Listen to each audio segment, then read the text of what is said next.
Assalamualaikum warahmatullahi wabarakatuh. Selamat pagi teman-teman semuanya. Waalaikumsalam. Alhamdulillah. Terima kasih pagi ini kita dapat kunjungan di Hotel Safari Padang. Sangat kita nantikan sekali. Sudah lama kita menunggu beliau nih untuk datang ke sini. Terima kasih, Pak. Pertama, Ibu Yeni Kasim, Esos.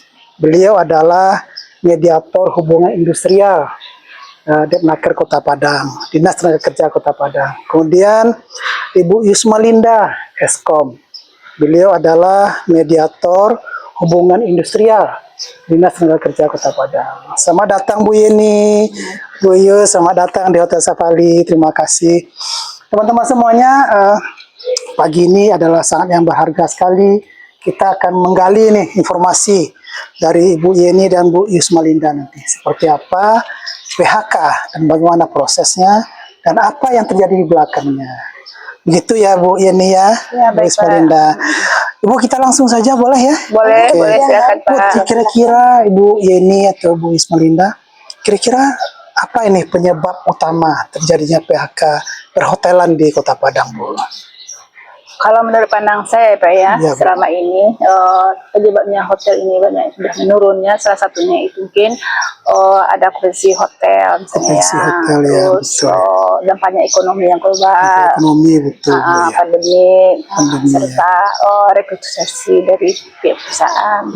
Itu tidak sudah sama-sama kita ketahui ya, apalagi semacam pandemi dulu itu jauh itu. Gratisnya mudah-mudahan tidak akan terjadi kayak gitu lagi. Betul, betul. Kami dunia perhotelan dalam keadaan tidak baik-baik saja sepertinya, Bu. Mudah-mudahan. Terakhir terjadi efisiensi nih dari pemerintah. Sampai sekarang masih belum ada kita lihat gejolak peningkatannya. Mudah-mudahan secepatnya bisa diatasi, Bu. Jadi penurunan okupansi kamar, tingkat kunjungan, kemudian event-event meeting sedikit berkurang sepertinya. Betul, kita curhat nih.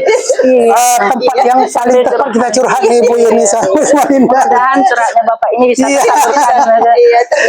Benar ya, betul. Ibu, pertanyaan selanjutnya, kira-kira boleh nggak perusahaan melakukan PHK sepihak terhadap karyawannya? Kalau sebetulnya tidak boleh ya Pak ya, sepihak itu. Tapi itu kan semacam kewenangan juga dari perusahaan. Tapi walaupun semacam kewenangan tidak boleh merasa hak veto juga kan.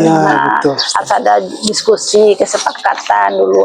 Minimal dikasih tahu seminggu sebelum PHK. Seminggu sebelumnya. Kalau dapat sebulan lah sebelumnya. Jadi bisa pula lah pekerja itu mempersiapkan diri untuk apa kedepannya dia setelah di PHK. Betul. Setuju Bu, setuju. Jadi memang pada prinsipnya PHK itu adalah wewenang perusahaan ya Bu ya. Tapi tidak bisa dilakukan semena-mena sepihak saja. Harus ada komunikasi antara perusahaan dan karyawan. Seperti itu. Seperti yang Bu yang disampaikan, harus ada bipartit dulu nih. Pembicaraan ya Bu ya. Betul. Bu, lanjut, kira-kira kalau terjadi PHK, Bu, apa hak karyawan ini yang seharusnya dia ketahui, Bu? Ya, kalau terjadi PHK, itu ada hak karyawan. Sudah diatur dalam undang-undang semacam PP 35 itu Pak ya. Bu. Itu ada semacam uang pesangon namanya, uang masa kerja namanya. Kalau lebih dari 3 tahun itu dapat uang masa kerja. Terus uang penggantian hak. Uang pesangon ini juga dilihat dulu jenis PHK-nya. Apakah jenis PHK-nya pelanggaran, efisiensi, atau kesalahan mendesak gitu kan, atau dia sakit atau gitu. Itu beda-beda tuh hitungannya. Sama kata gitu. Betul, Bu, setuju. Jenisnya gitu Pak ya. Jadi kami setuju sekali apa yang disampaikan oleh Bu Yeni.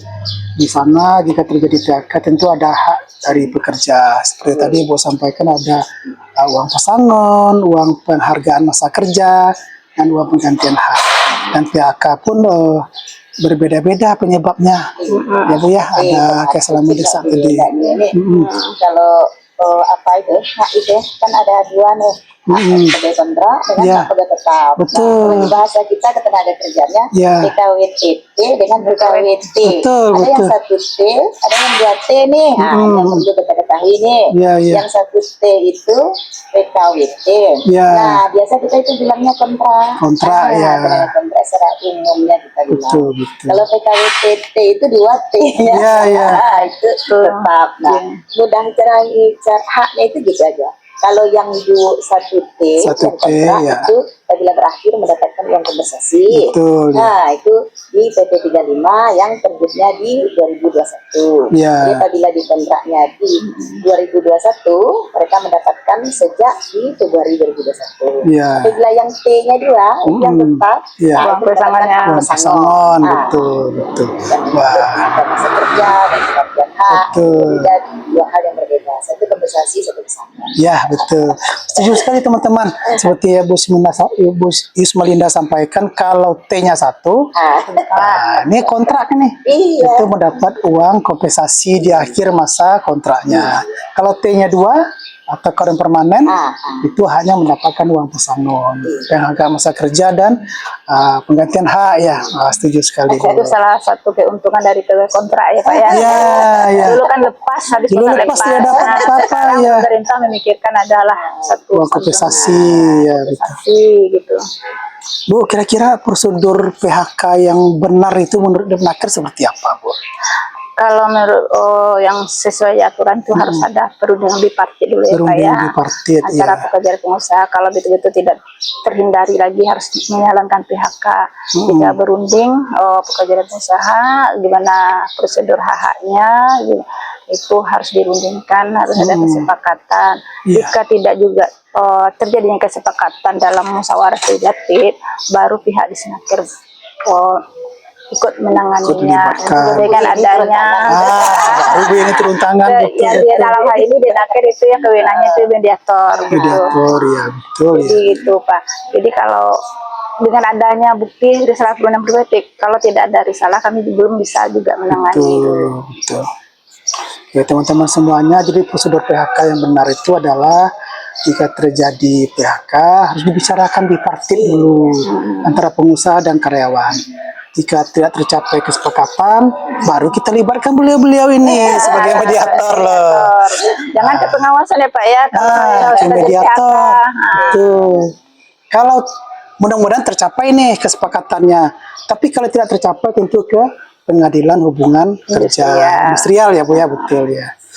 Bu, kemudian kalau terjadi kasus-kasus sekarang terjadi penurunan terhadap pendapatan hotel, boleh nggak PHK itu dilakukan dengan alasan terjadi penurunan pendapatan, Bu? Itu boleh juga Pak, tapi ada buktinya bahwa perusahaan itu tuh betul-betul udah menurun omsetnya.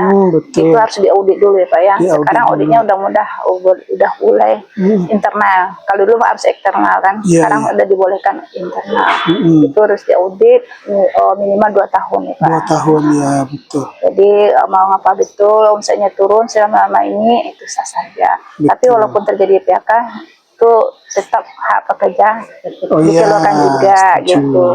Baik itu secara musyawarah atau sesuai aturan gitu. Ya, terima kasih Bu. Ini penting sekali kita tahu. Boleh saja perusahaan melakukan PHK dengan alasan penurunan pendapatan. Tapi harus diaudit dulu, audit internal minimal 2 tahun ya Bu ya.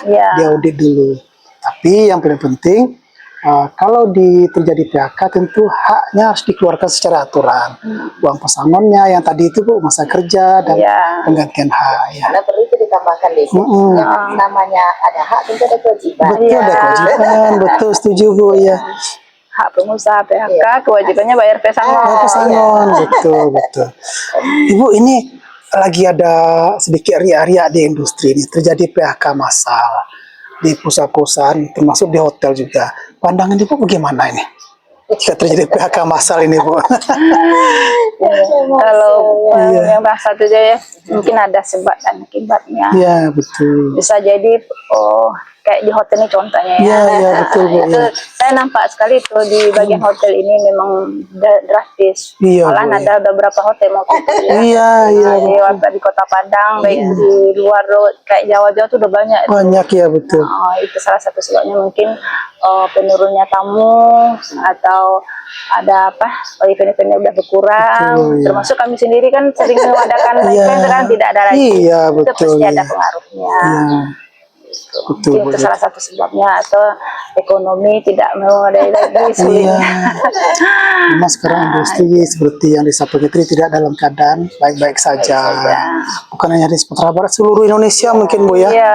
Aduh, ini memang jadi dilema bagi kita ini. Bu, pertanyaan selanjutnya, bagaimana nih solusi dari Depnaker jika terjadi perselisihan PHK antara hotel dan karyawannya, Bu? Apa nih kira-kira yang kita lakukan dari pihak Depnakernya nih, Bu? Ya, kami berusaha dulu mengadakan pengawasan dulu ya Pak ya, Pengawasan, terhadap ya. hotel, terus kasih pembinaan supaya janganlah terjadi apa dulu PHK, kalau bisa diredam dulu lah. Betul, gitu. ya. Itu dilihat dulu kondisi usaha itu apa betul gitu kan menurun. Jadi apakah perlu dikasih pelatihan gitu. Ya. Jadi itu salah satunya kami untuk memberi pengawasan kepada pihak perusahaan. Jadi untuk menghindari perselisihan ini tentu Depnaker selalu mengadakan pengawasan, pembinaan ya Bu ya, termasuk pelatihan-pelatihan terhadap peraturan tenaga kerjaan. Betul Bu. Bu, kemudian gimana nih peranan Depnaker untuk mencegah PHK Bu di Kota Padang, khususnya di hotel ini Bu ya? Mungkin mencegahnya bisa jadi kita aturlah misalnya jam kerjanya dikurangi, jam kerjanya ya. Atau upahnya untuk tidak terpenuhi lagi karena udah menurunnya omset, kita adakan kesepakatan mengenai upah gitu kan. Ya. Nah, di samping itu kita lakukanlah pengurangan jam, misalnya ada shift, bisa jadi biasanya dipakai dalam sehari itu 20 orang kerja, sisa 10 orang gitu. Kalau di PHK langsung gitu kan kasihan juga kita kan. Itulah pandai-pandai pihak perusahaan lah untuk merundingkan tentang kondisi perusahaan sekarang ini tidak memungkinkan untuk seperti yang biasa. Betul Bu, ya. Jadi teman-teman, kita memang tidak sama-sama menginginkan PHK itu terjadi. Nah, sini kan Depnaker dari Bu Yeni sama Bu Ismelinda menyarankan masih banyak solusi lain yang perlu dilakukan. Pengurangan jam kerja, kemudian ada mensiasati bagaimana schedule kerja, sehingga tidak terjadi PHK. Nah, penyelesaian betul sekali.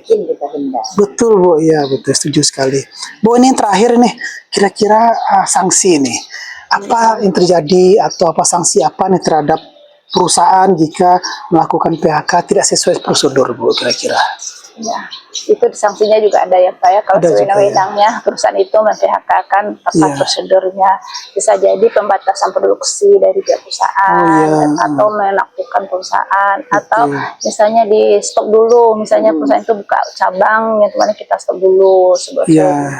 Izinnya nggak dikeluarkan dulu untuk pembatasan produksinya gitu.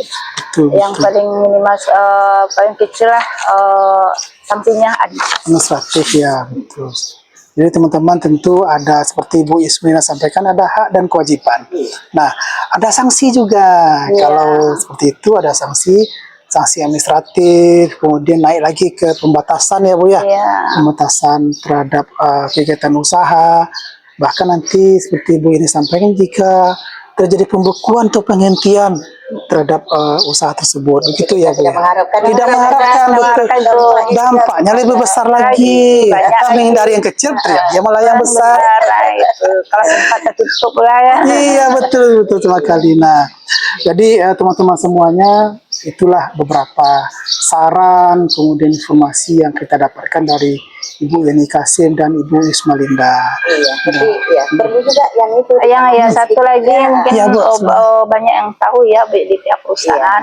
Kalau seandainya pihak perusahaan tidak bisa menghindari PHK lagi, kan ada PHK tuh, pihak perusahaan agar membuat semacam pelaporan surat PHK terhadap tujuannya ke Depnaker, bahwasanya ada PHK di perusahaan ini sebanyak atas nama ini.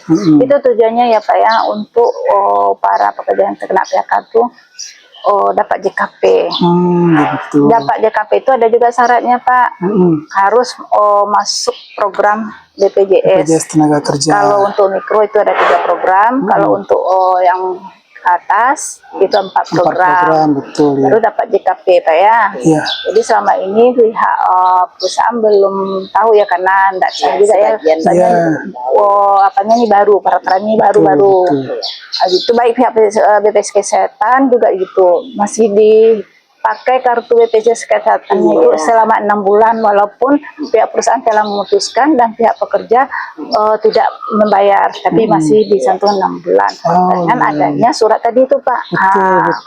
Dasar surat itu kami akan mengeluarkan semacam surat tanda terima. Dari surat tanda terima kami inilah yang bisa berlaku untuk diaktifkan kembali.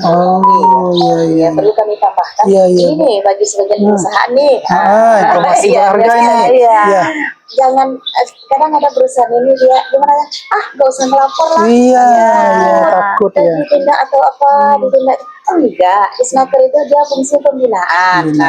Jadi kami mengakomodir di Sangkar mana aja seluruh Indonesia itu perlu diketahui mengakomodir pengusaha dan pekerja. Jadi dinas kita bukan dinas membela tenaga kerja atau melindungi pengusaha, tidak. Jadi jangan takut pihak perusahaan melaporkan seperti dibilang Bu Yeni tadi Pak John bahwa kalau laporkan apabila ada karyawan yang di PHK nih, apabila kita sedapat mungkin tidak bisa nih PHK-nya dihindari kan gitu tadi tuh caranya tidak bisa dihindari terus ya balik lagi dipartit kami selalu gitu. Jadi kemudian laporkan, pelaporan itu nanti akan kita bikin tanda terimanya ya Bu ya. Tanda terima. Itu gunanya apa? Itu perlindungan bagi tenaga kerja. Nah, kalau untuk mendapatkan JKP di BPJS Tenaga Kerja dan jaminan kesehatan untuk BPJS Kesehatan, nanti akan kami keluarkan 2, satu untuk BPJS TK, satu untuk BPJS Kesehatan. Nah, nanti untuk BPJS Kesehatan itu sejak Januari 2025 sudah keluar aturan baru bahwa untuk BPJS Kesehatan itu tadinya aturannya hanya mendapatkan jaminan kesehatan selama 3 bulan setelah berakhir hubungan kerja. Sekarang udah nambah ya, 6 bulan. 6 bulan ya. Tanpa, baiknya gini, tanpa pengusaha atau pihak pekerja membayar. Itu pemerintah tuh. Ya, pemerintah yang membayarkan. Kemudian satu lagi untuk mendapatkan JKP juga tanpa pengusaha atau pekerja membayar ya. Itu baiknya. Saja keluar Jadi JKP. jangan takut laporkan gitu. Ya tentunya ada nanti syarat-syarat tertentu. Jadi ini informasi yang sangat berharga bagi kita teman-teman semuanya. Jarang kita dapatkan ya Bu. Ternyata Nyindir kita ya. Jadi jangan malu-malu kita melaporkan ke Depnaker. Dengan surat keterangan dari Depnaker itu ada yang kita dapatkan berbaliknya nanti. Terima kasih banyak. Teman-teman semuanya, itulah sedikit informasi dari Ibu Yeni Kasim dan Ibu Ismalinda. Mudah-mudahan bermanfaat untuk kita semuanya. Boleh kita cukupkan dulu ya Bu ya? Kita cukupkan dulu teman-teman semuanya. Sampai jumpa di kedepan waktunya. Terima kasih. Assalamualaikum warahmatullahi wabarakatuh.